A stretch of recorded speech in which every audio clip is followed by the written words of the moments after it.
Connection is why we're here. It's what gives purpose and meaning to our lives. It's not just something we want, it's something we need. But connection doesn't come easily. It requires us to show up authentically, to lean into vulnerability, and to embrace the messiness of being human. It's not about perfection, it's about presence. It's about daring to be seen, even when the stakes feel impossibly high. Connection is at the core of what makes us human. It's not a luxury or an extra, it's a fundamental need woven into the very fabric of our existence. It's what gives our lives depth and richness, anchoring us in a sense of belonging and shared purpose. But connection doesn't just happen by chance, it requires intention and effort. To truly connect with others, we must show up authentically, allowing ourselves to be fully present in the moment. This means letting go of the need to be perfect and embracing the courage to be real, even when it feels uncomfortable or risky. Authenticity is the gateway to connection, because people can only connect with us if we allow them to see who we really are. Too often we wear masks or armor, fearing that if others knew our struggles, flaws, or fears, they might reject us. But the truth is, connection isn't built on perfection, it's built on shared humanity. It's built on the moments when we allow ourselves to be seen, and in doing so, invite others to do the same. Connection flourishes when we dare to embrace our imperfections and trust that we are enough, just as we are. It's also about being present. In a world full of distractions, being fully present with someone is one of the most meaningful gifts we can give. It's in those moments when we truly listen, when we hold space for someone's pain, joy, or uncertainty, that real connection happens.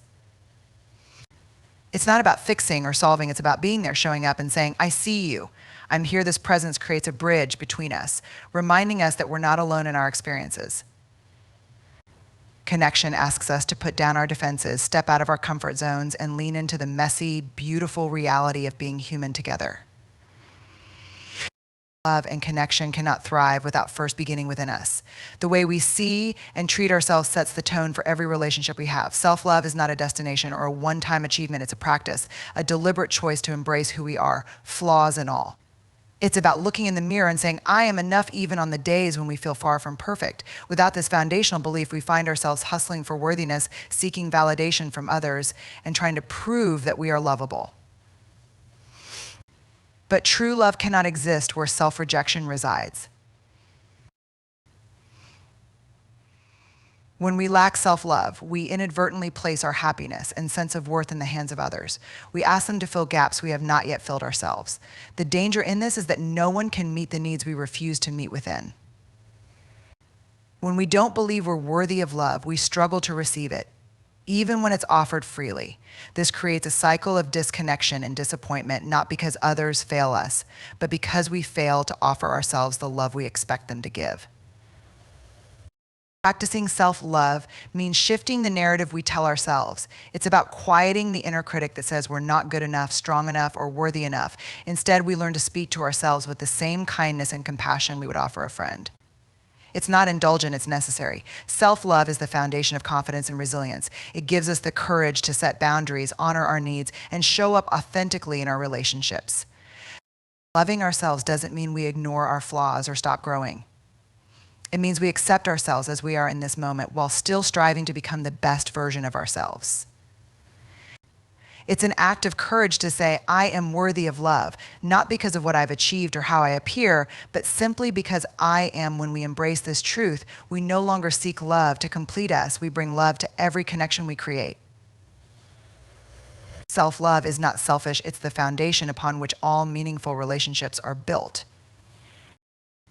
Vulnerability is often misunderstood. We've been conditioned to see it as weakness, something to avoid or hide. But the truth is, vulnerability is the most accurate measure of courage. It's the willingness to show up, to be seen, and to share our true selves, even when there are no guarantees of how we'll be received. It's standing in the middle of uncertainty and still choosing to lean in, to try to love, and to risk. There's nothing weak about that. It's one of the bravest things we can do. When we allow ourselves to be vulnerable, we open the door to real connection. True intimacy, the kind that builds trust and deepens relationships, can only exist when we're willing to share the parts of ourselves that we often hide. That's the paradox. We want connection, but we fear the very thing that makes it possible. We fear rejection, judgment, or failure. Yet it's in the moments when we take off our armor, when we let someone see us fully, that the magic of connection begins. It's not about being fearless, it's about acknowledging the fear and doing it anyway. Vulnerability is not oversharing. Being vulnerable doesn't guarantee every detail of our lives to everyone. That's not the point. It's about discernment. The point is the willingness to show up fully. It's choosing to share with people even when we're uncertain of how things will unfold. Those who will meet vulnerability is the birthplace of love, trust, joy, creativity, and belonging. It's about being real and where we find the strength to rise, no matter how many times we fall. Recognizing that showing up in this way choosing vulnerability means choosing courage over comfort, and in doing so, we step into a life that is richer, fuller, and more authentic. Shame is a quiet, insidious force that thrives in the shadows. It's the voice inside us that whispers, "You're not enough." It tells us we're unworthy of love, connection, and belonging. Unlike guilt, which focuses on what we've done, shame attacks who we are.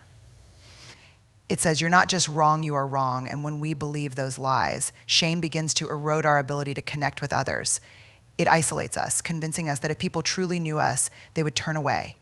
It drives us to hide, to stay small, and to wear masks to protect ourselves from judgment. Shame feeds on silence, secrecy, and judgment. The more we keep it hidden, the more power it holds over us. We tell ourselves that if we don't talk about it, it will go away, but the opposite is true. The silence only strengthens it, creating a wall between us and the people we need most. It's the ultimate barrier to connection because it fuels disconnection, leaving us feeling alone, unworthy, and unseen. But shame cannot survive when it's spoken out loud and met with empathy. Empathy is the antidote to shame. When we find the courage to share our stories with someone we trust, someone who can hold space for us without judgment, shame begins to lose its grip. In those moments, we realize we're not alone in our experiences, that our flaws and struggles don't make us unlovable, they make us human. Empathy bridges the gap that shame creates, reminding us that we're worthy of love and belonging, even in our imperfection. Overcoming shame doesn't mean eliminating it entirely, it's a part of being human. But it does mean recognizing it when it shows up, calling it by name, and choosing not to let it define us. It means replacing the narrative of "I am not enough" with one of self-compassion and courage. When we confront shame and lean into vulnerability, we create the space for genuine connection. We learn that we are not defined by our mistakes or our struggles, but by the resilience we show in rising from them. Connection can only flourish when we silence the voice of shame with truth, empathy, and the unwavering belief in our worthiness. Boundaries are often misunderstood as barriers that separate us from others, but in truth, they are the structures that allow love and connection to thrive. Boundaries are not about shutting people out, they are about defining the space where respect, trust, and care can exist.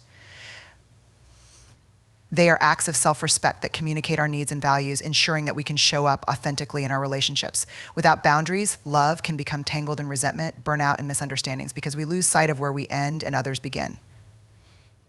Setting boundaries requires courage because it often means having hard conversations. It's not easy to say, "This is what I need," or "This is what I can't give right now." We fear that by setting limits, we'll push people away. But the opposite is true.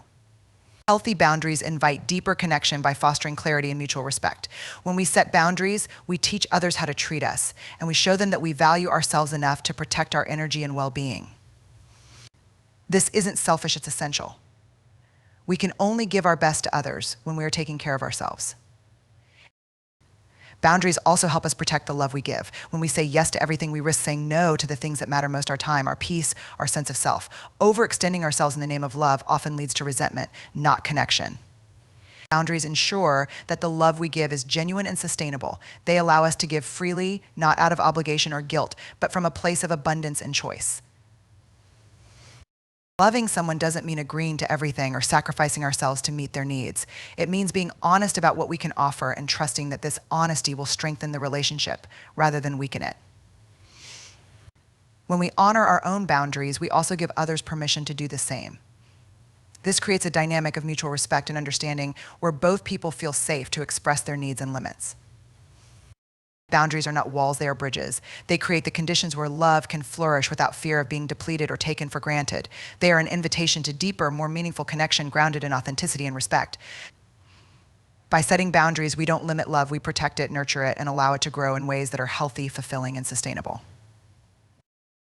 Boundaries are the foundation of healthy relationships, creating the space where love can grow and flourish. They are not about shutting people out or keeping distance instead. They are about defining and protecting what matters most: our sense of self, our values, and our emotional well-being. Boundaries are an act of love, both for ourselves and for those we care about. Without them, we risk losing ourselves in the effort to please others, which can lead to frustration, exhaustion, and disconnection. Boundaries help us show up fully in our relationships, not out of obligation, but from a place of intention and authenticity. When we set boundaries, we are communicating our needs and limits with honesty and clarity. This isn't easy. It requires courage to say, this is what I can give, or this is what I need. It can feel vulnerable, even uncomfortable, to establish these lines, especially if we fear rejection or conflict. But setting boundaries is not a rejection of others. It's a deep commitment to preserving our own emotional health. It ensures that we can engage in relationships without feeling overwhelmed or depleted. In fact, boundaries create the trust and safety that allow relationships to deepen when others know where we stand. They are better equipped to meet us with respect and understanding. Boundaries are also about protecting the quality of the love we give. When we say yes to everything and everyone, we often end up saying no to ourselves. This can lead to resentment and a sense of being taken for granted, which erodes connection over time. By honoring our boundaries, we ensure that the love we give is sustainable and wholehearted.